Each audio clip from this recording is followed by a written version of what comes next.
Welcome to In It to Win It. This is Steve Barton, and thank you for tuning in. We are here for Monday Market Moves, what happened last week in the markets, and what I expect for next week.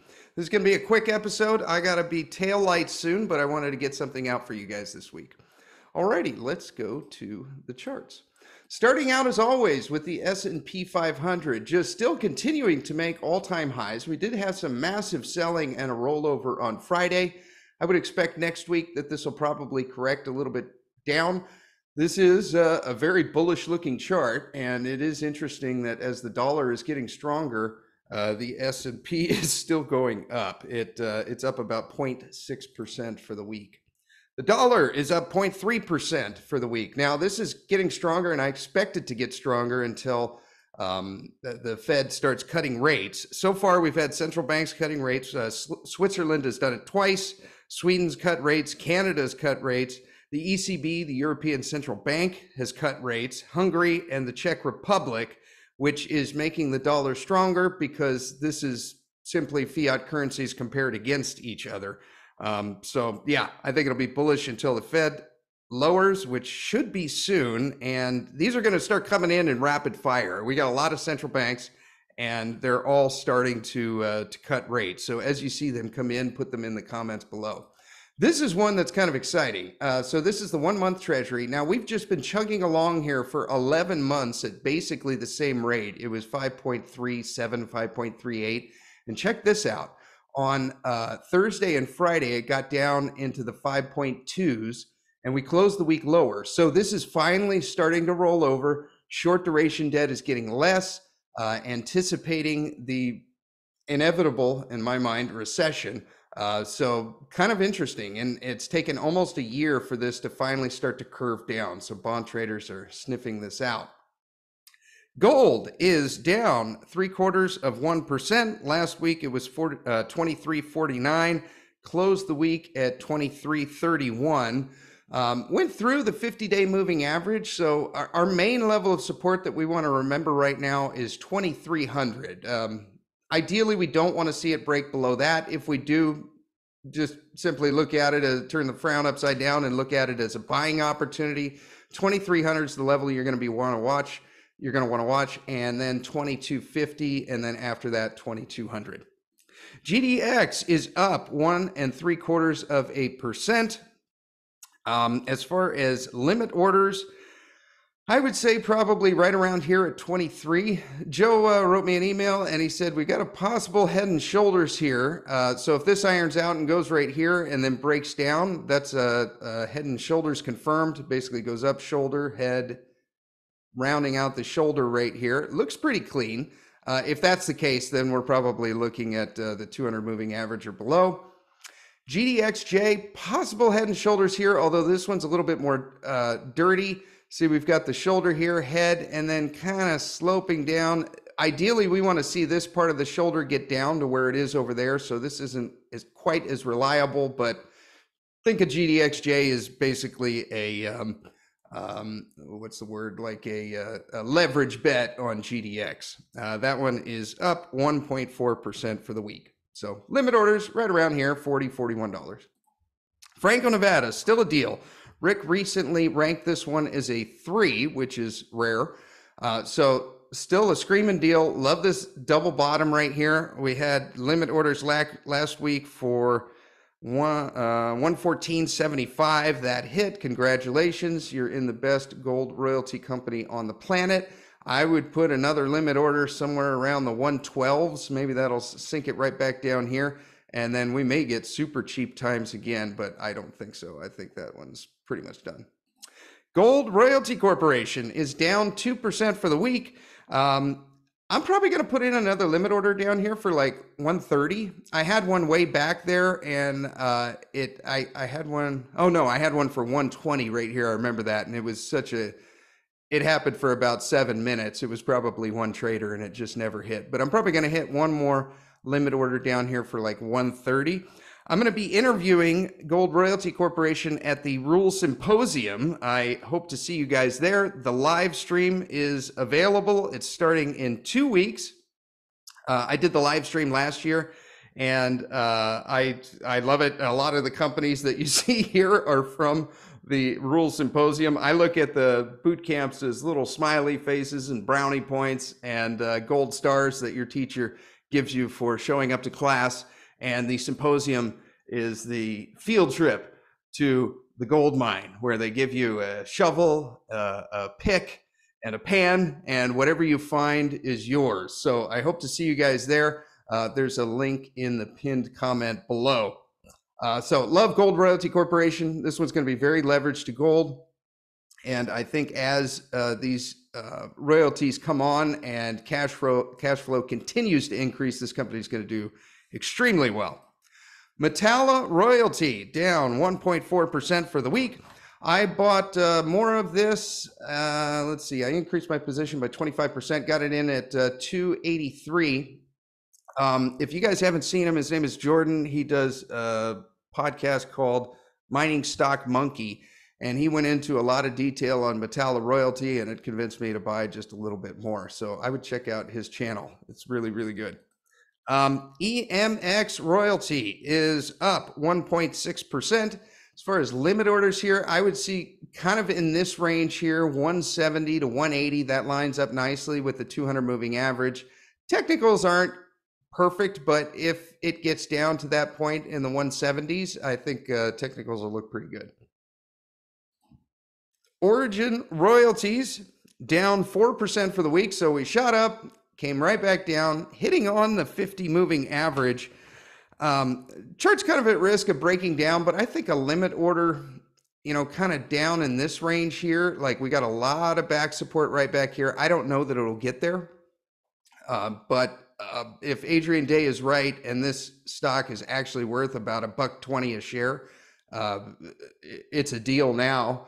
But as far as a technical entry, I'd be looking to maybe catch this little tick here at, like, what is that, 72 cents, and then back down here in the mid 60s. And Barrick Gold up 3.3%. Your limit orders hit where this little circle was of 1625. Very nice.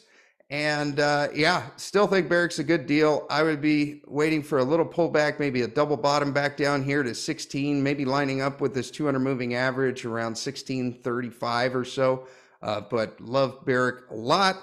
And Newmont is up 3.5% for the week. Still like the limit orders on support here at the 200 moving average around 38.50. Agnico Eagle is up 1.5% for the week. Got support around $58. So we kind of come back down around here. That lines up with some back support back here. There's a gap up right here around, you know, $58 to $60. Usually those gaps get filled. So I would expect over time that this will probably correct back down. But these are your three majors that you're going to want to be in after having your physical position, in my opinion. And this one is one that got a lot of requests along with EMX. And, you know, it's just one I haven't really studied or gone into, but maybe I should. I mean, take a look at this is a gold company, and look at their dividend yield. I mean, 6% at current prices. They've been paying 4 cents a share for years. And when you get a cheap share price, that becomes kind of enticing. So B2 Gold, like before, we're saying limit orders at 250. That ran up. If you were a trader, you could have just bought and sold this thing like the Charlie Brown shirt pattern for a while. Coming into another one of those now, I'd probably think, you know, 250 might be a nice limit order for there as well. And maybe you can just trade this like we've been doing with SILJ. G Mining Ventures, okay, they acquired Reunion. The vote passed. It's up 10% for the week. I was anticipating this, so I had a limit order down here for 125, which never hit. I guess I should have had it at 135. That would have lined up with a lot more back support. I was just putting it here on the 200 moving average, but that ship has sailed. I'm probably going to pull this. Yeah, I think this company will do quite well. They are darn near complete construction and ready to start. Silver is up 0.5% for the week. Okay, now we got support at $29 right here. Really cool. And we have some really big support down here at 26. The one that took 3 years to break through is now going to be the major level of support, and the initial level of support is going to be 29. I think we're going to kind of trade in this bull flag pattern until we break out to the upside. SILJ is up 1.5% for the week. Initial support is going to be at 11.25, and then after that down here around 10 bucks or so. Pan American Silver got the cup and handle, broke out, starting to consolidate a little bit. Seems to be just kind of hanging around this 50 moving average. We'll see if we get if it obeys that. But as far as limit orders, I kind of like it in the handle portion right here, maybe somewhere around 18, 19 bucks. And Silvercrest Metals is up 1.4% for the week. Main level of support, or initial level of support here, is going to be around 8 bucks. So this one's also obeying the 50 moving average here. Love this company, no debt, and they are worth over $1 billion and just pumping out silver. And Dr. Copper, paging Dr. Copper, just continues to kind of consolidate down. We got our white line here because 425 is going to be the initial level of support for copper. And let's see, Brian, Sniper Lady, and Diogens. Thank you guys for the donations. I appreciate it. If you guys want me to review your companies, submit a donation to the show.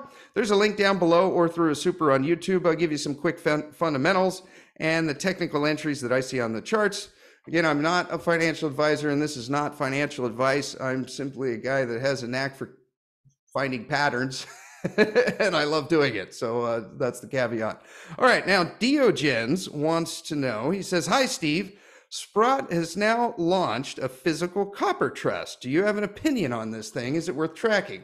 All right, well, here's the chart. So I don't really have an opinion here on the chart, but if we go to the Sprott Physical Copper Trust here, we can see they've got almost 100 million of copper sitting in a warehouse that comes out to almost 10,000 metric tons. This is what I would be looking at, sir. I would be going to this website and watching this premium and discount. Okay, so this only IPO'd just a little bit ago, but right now you can get $9 worth of copper, but it costs you $9.50.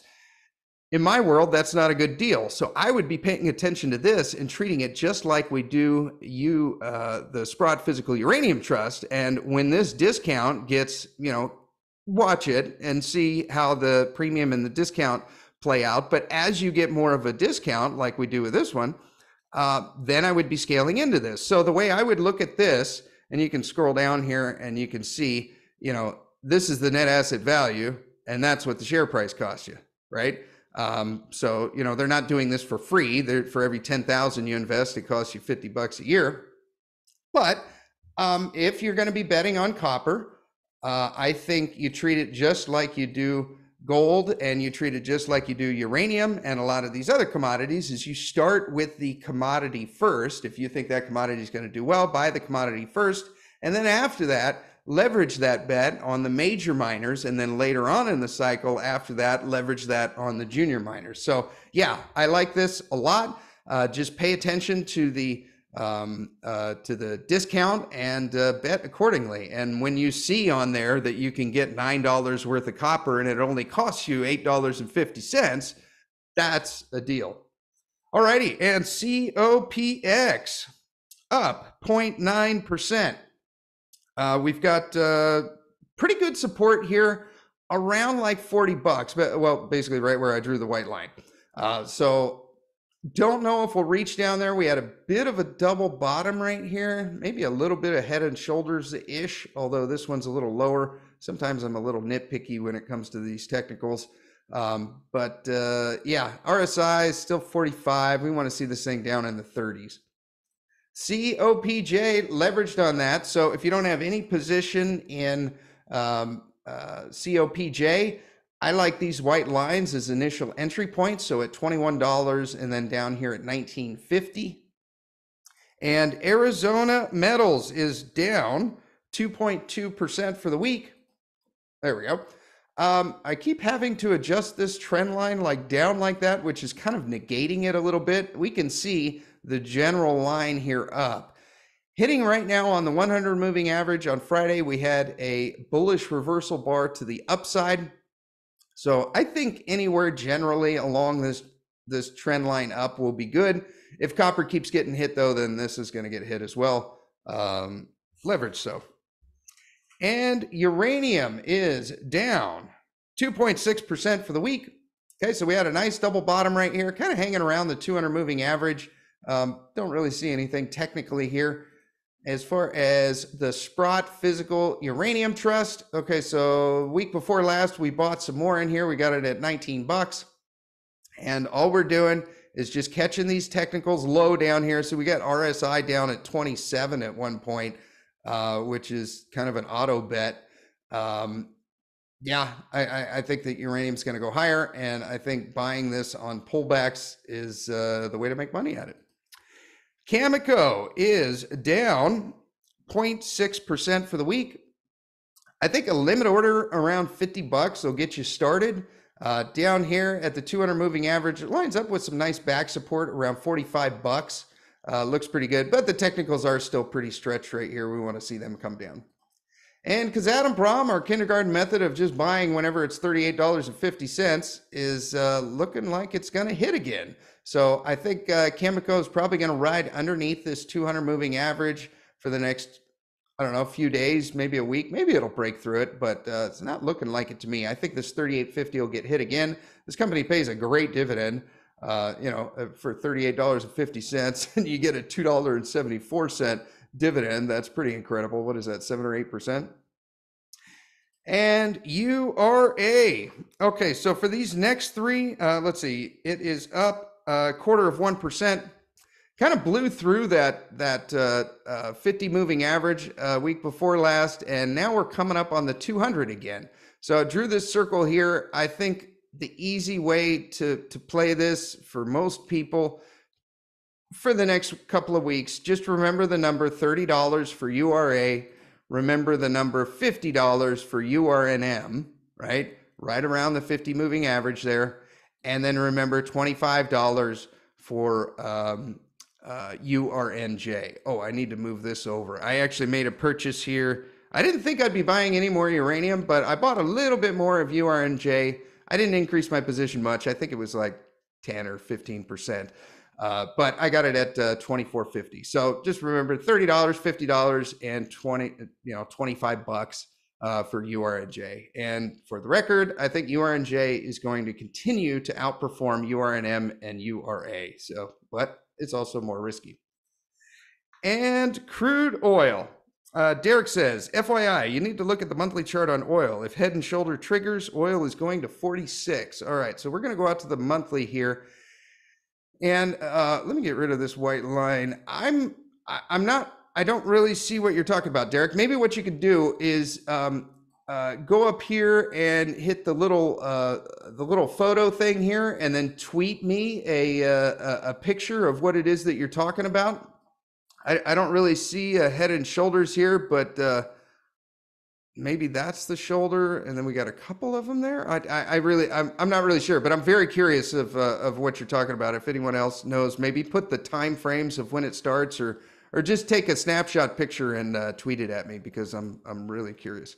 Okay, crude oil is up 2.9% for the week. So we got through the 200 moving average. We got through the 50 moving average. Don't like that the 50 moving average is angled down, but that's small potatoes in the grand scheme of things. We're up above the 200. That's great.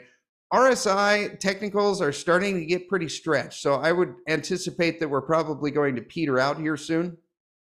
In crude, XLE is up 2% for the week. Looking pretty good. So we had our second limit order hit right down here, giving us 3.28% on our dividend. And we got the next one set down here for 86.25. So if you're new to the show and you didn't get this one, the limit order is 88.65. That will lock in. Well, I shouldn't say lock in. I mean, the dividend isn't going to be exact because this is an ETF, but ballpark, you'll get north of 3%, and then even north of that, down here at 86.25. XOM, ExxonMobil. Love this company. Same kind of thing right here. Okay, so we got a limit order in here for 110. I forgot to put it in. I also bought some at 109, and I think that was on Monday. Yeah, it would have had to been on Monday. So I'll put that arrow in there. And shot up a little bit with crude oil coming up, but I still think that anywhere around where we are now is a fantastic deal. Rick also gave this one recently a ranking of 3. And then I did the math on this, taking into account the amount of share buybacks that they've done and the dividends that have taken place in between when we're, backing up the truck back here. And so we're buying this for around $100. Would we get it there for 99? I think we got this one for like 98.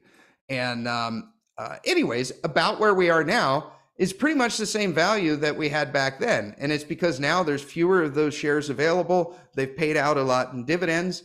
And so even though you got it for 98 bucks back here and it's 110 right here, it's still pretty much the same deal, right? Because now there's fewer shares available. So each one of those shares is worth just a little bit more. Love this one. Probably the best buy of the week. My next limit order on this one is 108, which will just kind of be just below this 200 moving average. So if it does a little double bottom like that, then we'll snag it tiny bit more. And Chevron up 1.8% for the week. Drew a little circle here. Great buy zone coming right up. If we come into a double bottom, maybe around 152 or so, I think that would be a nice limit order. It is holding just above the 200 moving average, but with that bearish reversal bar to the downside, I would expect it would at least blow through it. Occidental, Warren Buffett's favorite, is up 1.8% for the week. Sold off like the others on Friday, but any limit orders right around here, around like 49.50, something like that, look good. Blackstone Minerals, our favorite oil royalty company. Here's the math right here. If you get it at $15.50, your dividend is 9.6%. If you can snag it at 15 bucks, that goes up by 0.4, and that is a 10% dividend. So pretty incredible that they can do this. They just have very little overhead and they collect cash. That's pretty much it. That's the name of the game. But anywhere in this range, I think anytime it gets to 15.50, I mean, almost a 10% dividend, like what more do you want? Woodside Energy, looks like our option's gonna expire almost worthless. Just grinding sideways here, not really doing anything. Technicals are all middle of the road. Got a nice reversal bar on Friday. Hopefully we get a nice little kick out of this thing. But we don't have an earnings report coming up for a while, so I'd kind of expect this to continue going sideways. And Petrobras, the dividend giant, okay, shut down on their dividend that we knew was coming, and then bounced right back up. I don't see a technical entry into this other than, I think anywhere around $13.50 is probably a pretty good deal. And natural gas is down 6% for the week. We'll see if this continues to correct. It looks like it will. And the way I'm playing that is Devon Energy. They just had a dividend here, which shot down the share price just a little bit. You could have got it at just north of 45 bucks, but kind of anywhere in this Fibonacci. I do got to say, though, that these are starting to angle down. The 200 moving average is slowly starting to angle down. I think this will get a little bit cheaper, although the technicals are super stretched. I mean, look at the MACD down there in the toilet, stochastic in the toilet, and RSI is at 35. So if 30 is kind of the kindergarten method of when to buy, we're almost there. Equitable, look at this one, just dropping out of the sky, down 6% for the week. We got support around 34, 33 bucks, right kind of back down in here. That would create a really nice double bottom if it got down there. But look at this RSI, 29. So I think, I wouldn't fault anyone for buying this right now. We got a dividend coming up. Maybe traders know something. We got an earnings report coming up. Maybe something's in the works, but maybe your initial buy here at like 36, but the real support is going to be back here around 33, 34. And coal. This is thermal coal, what we use for power generation and heating homes. Closed the week at 135.50. Met coal for making steel dropped. It had been floating around 152 for weeks and then just dropped to 244. I saw a tweet from Matt Warder saying that he might have been a little premature in his met coal call, and he said that met coal is getting hit. Not quite as much demand as he anticipated, and that is probably due to an incoming recession. The easiest way to play this for retail is to buy into the coal ETF, COAL. This is 20 coal companies that Matt Warder helped put together. And basically, yeah, I think a buy right about now. I probably should have one more limit order in on this thing, maybe just because I'm cheap. I'm going to try to line it back up here around like 23, but anywhere around now I think is a pretty good deal. RSI is still just a little bit like middle of the road, but look at how low the stochastic is. It's just starting to trip up. Yeah, maybe 23, 25, and then 23. And Glencore is down 0.7% for the week. I think anywhere around this 200 moving average. It's just kind of slowly sloping up. RSI is at 40, so not quite there yet, but would like to see it come down and touch this 200 moving average, which would be around 11 bucks, maybe 11.25. AMR, Alpha Metallurgical Resources.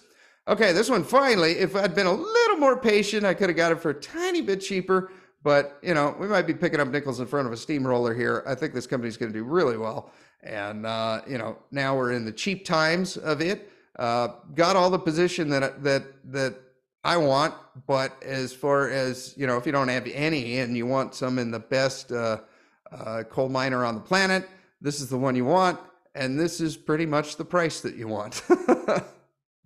And BTU, you know, we might be coming into another option here. This is kind of exciting. So got back in down here around 22 bucks, shot up, sold our option. Now we're coming back into it again. So I think if we get a little bit more selling pressure, I'd like to see this RSI a little bit lower. It's at 37.38. If it gets down a little bit to these previous levels, I'll probably do another option. I'm not going to take any more long on this one. I got a decent amount of BTU, but I might run another option. The options are the yellow arrows. I might run another option on this if it gets down into like the 2150s. And platinum up 4% for the week. I think that down here around 950, if it gets back down to 950 again, you should probably go to your coin shop and take a physical position. This is only going to be so cheap for so long. And if we zoom out on this, we can see some historical moves here in platinum, and I expect that to happen again. The easiest way to play platinum in the stock market is PPLT, the physical platinum ETF. And as far as entry points, still like 86, and then I think I said 85 for a while, but I bumped that up to 86 because the 200 moving average has moved up. 86 bucks, and then a stink bid around 80. And Palladium up 2.9% for the week. We've got support at $860, just right back down here. If that happens, I'd be picking it up as well. And the easiest way to play that is PALL. So it shot up on Friday and then came right back down. But PALL limit orders around 80 bucks, $79, you know, maybe a starter position around like 85. And the way I'm playing Palladium is with the Platinum and Palladium Trust. And see, look at this RSI back down here. It got down into the low 30s, purchased, came up and then shot back down. Last limit order is in down here at 9 bucks, just lining up with some back support. And nickel futures. Nickel continues to get sold off. Pretty awesome. Would love to see it approach this trend line right here, just going back years, back to 2016. It's just on a gradual trend up here, probably really due to inflation. But yeah, I want to see nickel get sold off a little bit more. Easiest way to play that for the beta play is going to be NIKL, the nickel miners ETF. And same kind of thing. Okay, so we had a limit order hit for 13.25 last week. Got our next limit order in here for 12.60, and that's just lining up with some back support right back here. And the really leveraged way to play this is going to be Centaurus Metals. They got a huge deposit down in Brazil, the Jaguar deposit. I'm also going to be interviewing them out at the Rules Symposium. So pretty excited about that. I'm going to do a starter position here. I put it for 29. It didn't fill because it only got down to 29.6. Excuse me. I only got down to 29.6. So this will be the starter position. Remember, when you buy this one, you got to pay $50 every time you buy it and every time you sell it. So factor that into your equation. Iron ore closed the week basically flat. It was 107 last week. Now it's 106.96. We'll call that even. And BHP drew another circle down here. I've got so much BHP that I didn't want to get any more, so I'm being cheap. I've got a limit order down here for $55, but if anyone were to buy it where it is now, I think the general trend line is going to be up. Take a look at this RSI right here. It's just slowly creeping up, and now we're at one of those little lower points right now. I think it's a pretty good time to buy. Rio Tinto down 0.2% for the week, also in the buy zone. Would like to see it do a double bottom here, but see this tick on Monday. RSI was 34, getting pretty low. It's also in the Fibonacci. Don't like that it's underneath the 200 moving average, but I think this will continue to get just a little bit cheaper, and then you might be able to catch it at like 65 bucks. But yeah, like Rio Tinto a lot. They have amazing dividends. And Bitcoin is at the moment at about 64,000. So we had the bull flag breakout here, and then it just continues to get sold off. I think as the economy goes into the toilet, I would love to see this do well and to outperform and to actually be a safe harbor for currency. But unfortunately, I don't think that's going to be so. I think with the recession, this is going to get sold like everything else.